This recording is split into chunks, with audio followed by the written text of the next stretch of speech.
या राजाओं के राजा, प्रभुओं के प्रभु, सेनाओं के यहोवा, खुदावन खुदा पाकरू, हम आपका धन्यवाद देते हैं। मेरे सनातन के यहोवा परमेश्वर, हम आपका धन्यवाद देते हैं। मेरे खुदावन, हम आपका जितना धन्यवाद दें उतना कम ही कम है, क्योंकि पके खेत बहुत हैं, मजदूर थोड़े हैं।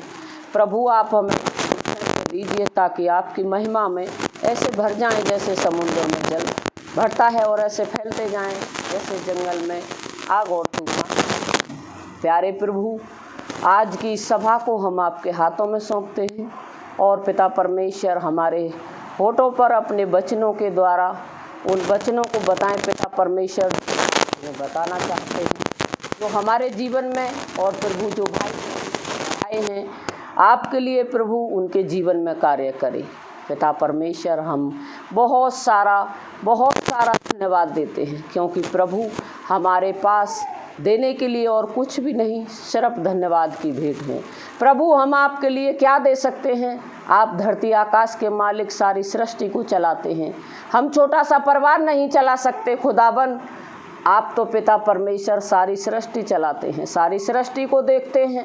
न जाने कौन दुखी है, न जाने कौन परेशान है, न जाने कौन खुशी है, न जाने कौन आनंदित है। प्रभु, आप कहीं ना कहीं हर किसी को देखते हैं। कोई आपकी पृथ्वी पर न दुखी न सुखी प्रभु अपने जीवन से नहीं।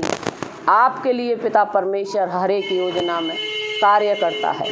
पिता परमेश्वर, आज के इस सुंदर से दिन के लिए, आज के इस वचन के लिए आपके हाथों में सौंप देते हैं, ढांप देते हैं प्रभु तेरे लहू से। और मेरे खुदावन, जो भाई बहन हमको यूट्यूब पर देख रहे हैं प्रभु जी, आज उनके जीवन में भी आप बहुत बड़े चिन्ह और चमत्कार करें, और खुदावन खुदा पाखरू उनके जीवन में भी वो आशीष दें पिता परमेश्वर, जिनके लिए प्रभु वो आपसे मांगते हैं, आपसे कहते हैं। प्रभु, आपका वचन कहता है कि मैं तुम्हें तुम्हारे बगैर मांगने से पहले ही तुम्हें दे चुका होता हूँ, ऐसा तुम प्रतीत करो। तो प्रभु, हम ऐसा प्रतीत करते हैं कि आज आपने हमें मांगने से पहले सब कुछ दे दिया, और हर एक छोटी बड़ी विनती को आपके हाथों में सौंपते हैं और मांगते हैं यीशु राजा आपके नाम में होके, आमीन। Hallelujah, hallelujah. हम खोलेंगे प्रकाशित वाक्य,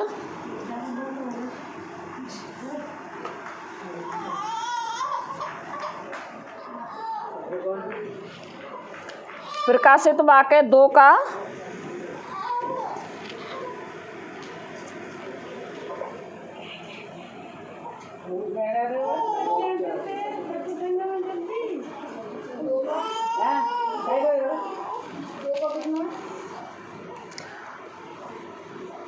2 का 3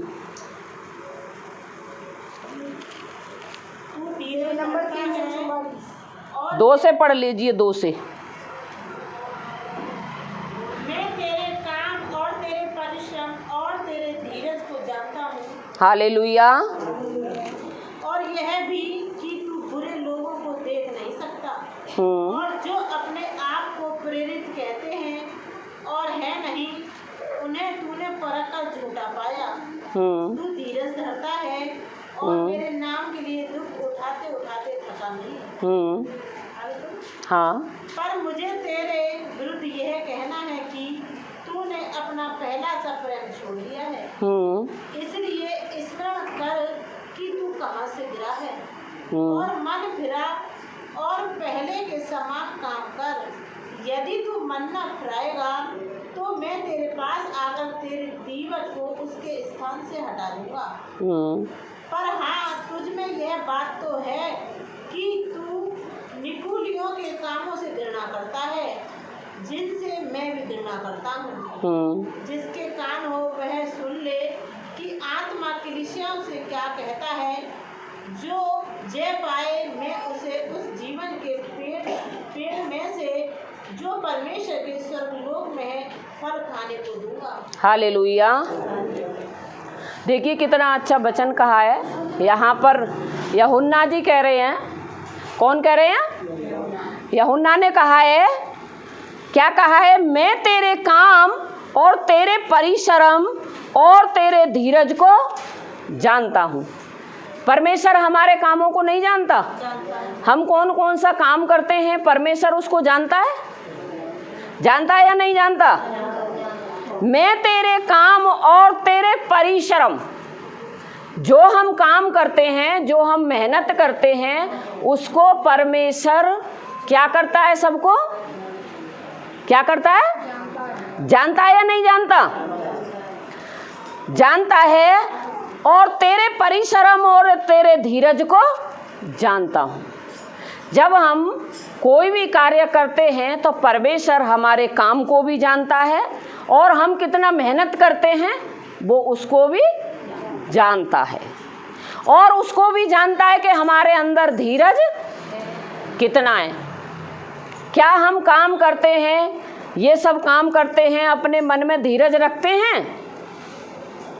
और यह भी कि तू बुरे लोगों को देख नहीं सकता, और जो अपने आप को प्रेरित कहते हैं और है नहीं, उन्हें तूने परख कर झूठा पाया। जो अपने आप को क्या कहते हैं? प्रेरित। सभी लोग जानते हैं प्रेरित कौन होता है? नहीं जानते? आप लोग प्रेरित नहीं जानते? हाथ खड़ा कीजिए, प्रेरित कौन कौन जानता है? प्रेरितों के बारे में कौन कौन जानता है? आप जानते हो? और यह भी कि तुम बुरे लोगों को देख नहीं सकता। किसको नहीं देख सकता? परमेश्वर ऐसे लोगों को देख नहीं सकता जो अपने आप को कहते हैं हम प्रेरित हैं। प्रेरित कौन है? जो परमेश्वर का काम करते हैं और परमेश्वर की आज्ञाओं को नहीं मानते और अपने आप को जो क्या कहते हैं? प्रेरित। जैसे अब हम वेदी पर खड़े हैं तो हमको क्या कह सकते हैं? और हम परमेश्वर की आज्ञाओं को नहीं मानते तो क्या हम प्रेरित हैं? बताइए। नहीं है। क्यों नहीं है? बुरे लोगों को देख नहीं सकता। जब अगर हम प्रेरित सच्चे हैं तो हमारे पास अगर बुरे लोग भी आ जाएं तो हम उनको सिर्फ समझाने के सिवा कोई और बात नहीं कह सकते। और जो अपने आप को प्रेरित कहते हैं और है नहीं, दिन रात मोहर तो लगाते हैं मैं प्रेरित हूँ, मैं याजक हूँ, मैं अगवा हूँ, और भी कई चीज़ कहते हैं अगवा के सिवा। मैं भविष्यद्वक्ता हूँ, मैं पास्टर हूँ, जैसे हमारे पास्टर जी बैठे हैं हमारे बीच में, मैं पास्टर हूँ और मैं लीडर भी हूँ। क्योंकि कई नाम हैं, उन्हें प्रेरित कहते हैं और है नहीं, उन्हें तूने परख कर झूठा पाया। हमको कौन परखेगा? कौन परखेगा? हमको परमेश्वर ही झूठा और सच्चा ठहरा सकता है, कोई मनुष्य नहीं ठहरा सकता। क्योंकि हमारे बारे में हम सच्चे हैं या झूठे हैं कौन जानता है? परमेश्वर। तू धीरज धरता है और मेरे नाम के लिए दुख उठाते उठाते थका नहीं। तू धीरज धरता है और दुख उठाते उठाते थका नहीं। अभी मान लीजिए कहीं पता पड़ जाए कि कोई सी कलीसिया में कहीं रुकावट हो गई है तो सामने वाला अपना तोसी तम्बड़ बांध के और भागता बनेगा, तो वो उठा लेगा प्रभु के लिए। प्रभु तो कहता है तुम मेरे लिए दुख उठाओ। जैसे हमारे प्रभु ने दुख उठाया, हम क्या उठा सकते हैं? जिस दिन हम अपने प्रभु यीशु मसीह का, जैसा उसने हमारे लिए अपना लहू बहाया और जितना दुख उसने हमारे लिए सहा, जिस दिन हम इतना कर लेंगे, हम आज्ञा ही मान लें, दुख तो बहुत दूर की बात है। दुख आ जाते हैं तो हम कहीं ना कहीं फिर दोबारा से चले जाते हैं। इसलिए कह रहा है तू धीरज धरता है और मेरे नाम के लिए दुख उठाते उठाते थका नहीं। हम चलते रहेंगे, चाहे कोई भी दिक्कत आए, परेशानी आए या हालात आए, हमको क्या करना है? रुकना नहीं है, हमको थकना मना है।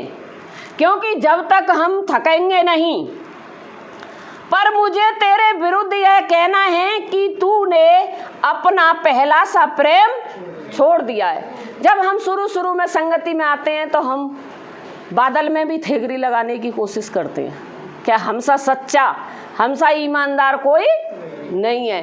लेकिन जब चलते चलते वो क्या हो जाता है, बहुत बड़ा प्रेरित।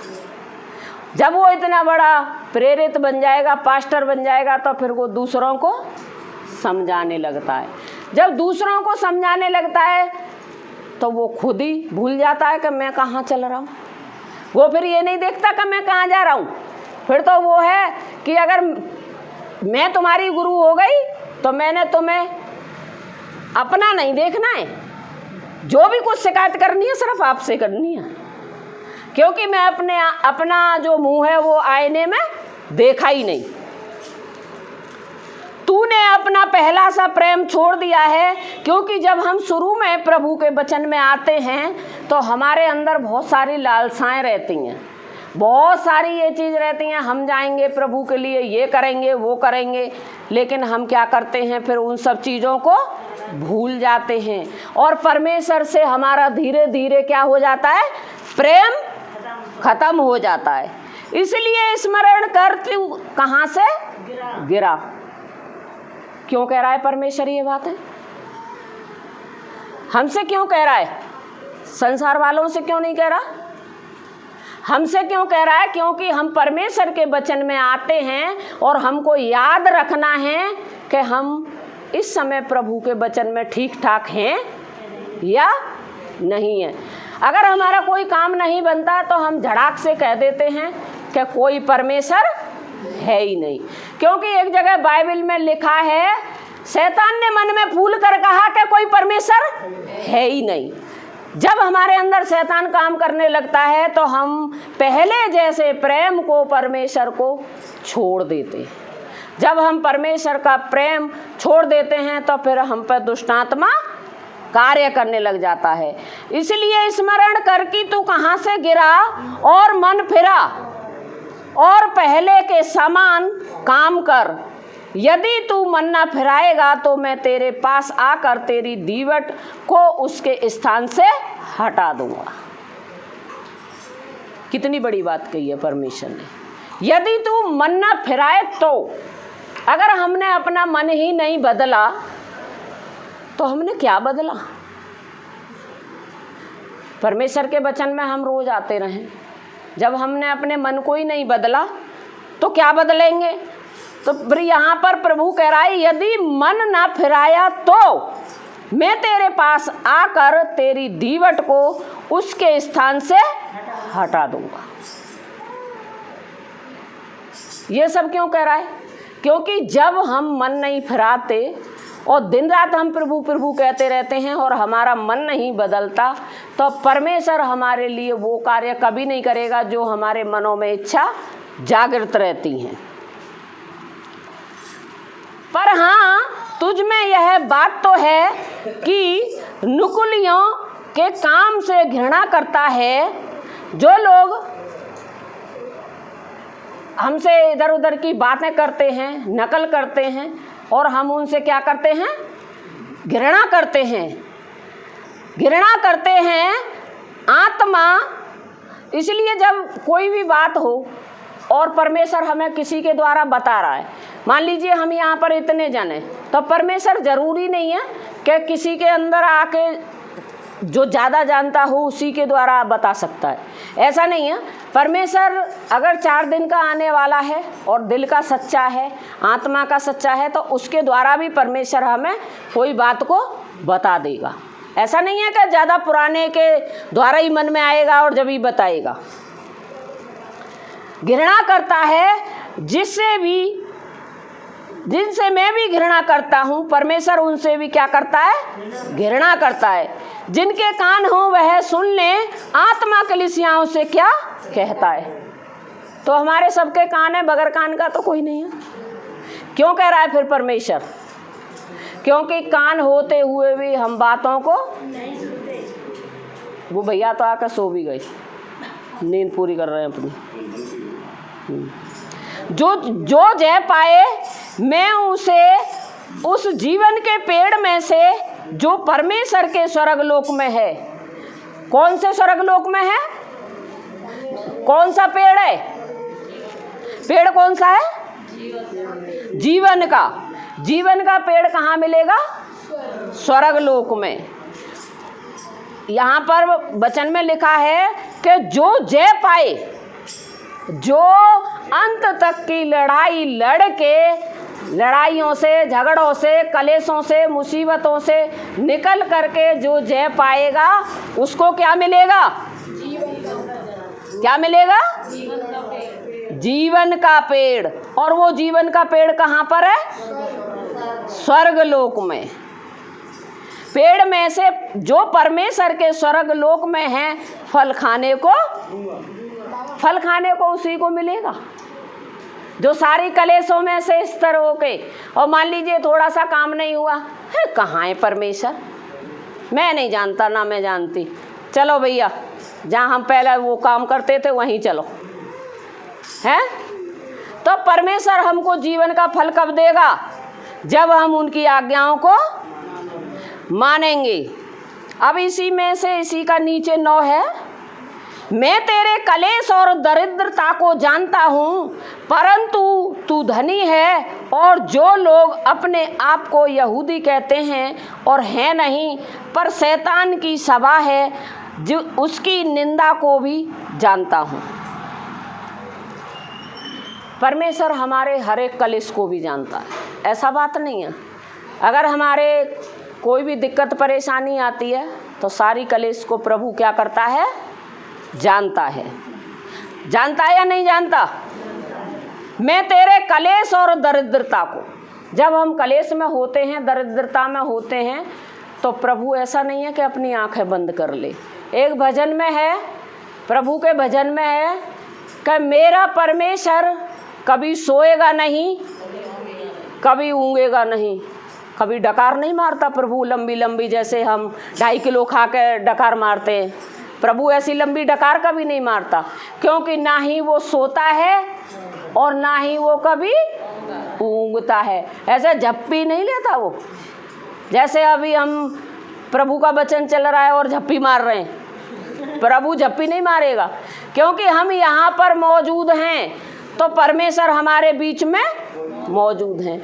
यहाँ प्रभु की सभा चल रही है तो प्रभु यहाँ पर मौजूद है। हर एक के ऊपर उसका कैमरा चलता है, ना मानो तो ये परख के देख लेना। दरिद्रता को जानता हूँ, परंतु तू धनी है।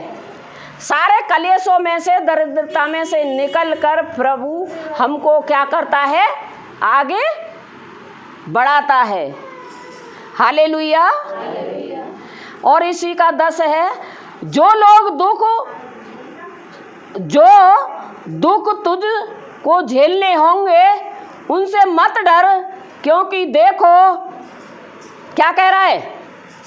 जो दुख तुझको झेलने होंगे। अरे जो दुख हमारे मुकद्दर में है वो तो हमको झेलने ही पड़ेंगे। क्या होगा?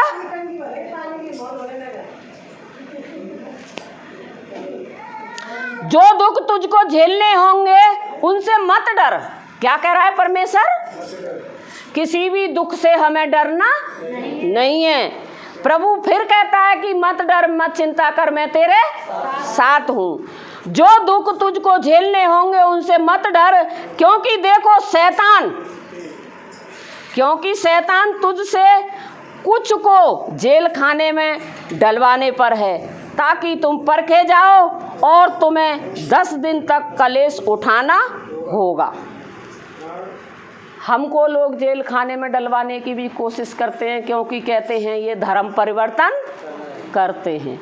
तो यहाँ धर्म परिवर्तन होता है या मन परिवर्तन? यहाँ किसी का धर्म बदल गया है, किसी की नाक यहाँ से माथे पे पहुँच गई है, या किसी का मुंह सर से ऊपर पहुँच गया है। ऐसा है? हम जाटव हैं तो जाटव ही हैं, है नहीं? और हम जो जाति के हैं वही तो जात रहेगी। अगर हमारा जाति प्रमाण पत्र जाटव है तो जाटव का बनेगा और अदर का। और हम कहते हैं कि हम 1 करोड़ रुपया तुम्हें इनाम में देंगे। हम इस वेदी पर खड़े होकर कहते हैं कि हम 1 करोड़ इनाम का देंगे, अगर बाइबल के अंदर ईसाई शब्द का कोई प्रयोग किया गया हो तो। कहीं कोई किसी ने बाइबल पढ़ी है, देखा है कभी ईसाई लिखा हुआ देखा है? तो यहाँ पर क्या कहा है कि जो दुख तुझको झेलने होंगे, उससे मत डर, क्योंकि देखो शैतान तुझ में से कुछ को जेल खाने में डलवाने पर है, ताकि तुम क्या हो जाओ, परखे जाओ। जब तक हम परखे भी नहीं जाएंगे, उससे पहले तो हम कहते हैं हालेलुया हालेलुया हालेलुया, प्रभु की जय। हम बहुत संगति करते हैं और हम बहुत गाने गाते हैं, बहुत डांस मारते हैं, बहुत दुष्ट आत्माएं निकालते हैं, लेकिन परखे जाने तक पहुँचो तब ना। उससे पहले ही तुमने अपने घर का लॉक बंद कर दिया और यीशु मसीह की तस्वीर हटा के जाने किस किस की लगा देती, किसी की भी है नहीं। हाँ, जेल खाने में डलवाने पर है, ताकि तुम परखे जाओ, और तुम्हें 10 दिन तक कलेश उठाना होगा। कितने दिन तक? हमारे लिए कोई भी कलेश आएगा 10 दिन से आगे नहीं बढ़ सकता।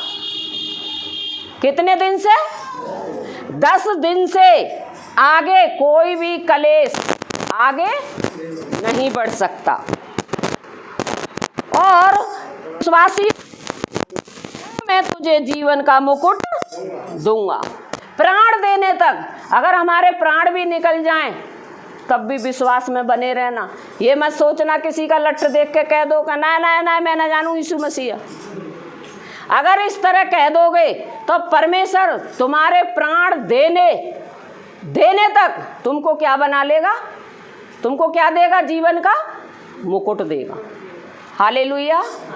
तो मैं प्रभु का धन्यवाद देती हूँ और आज की सभा को परमेश्वर के हाथों में सौंपती हूँ, और परमेश्वर आप सभी को आशीष दे यीशु मसीह के नाम में।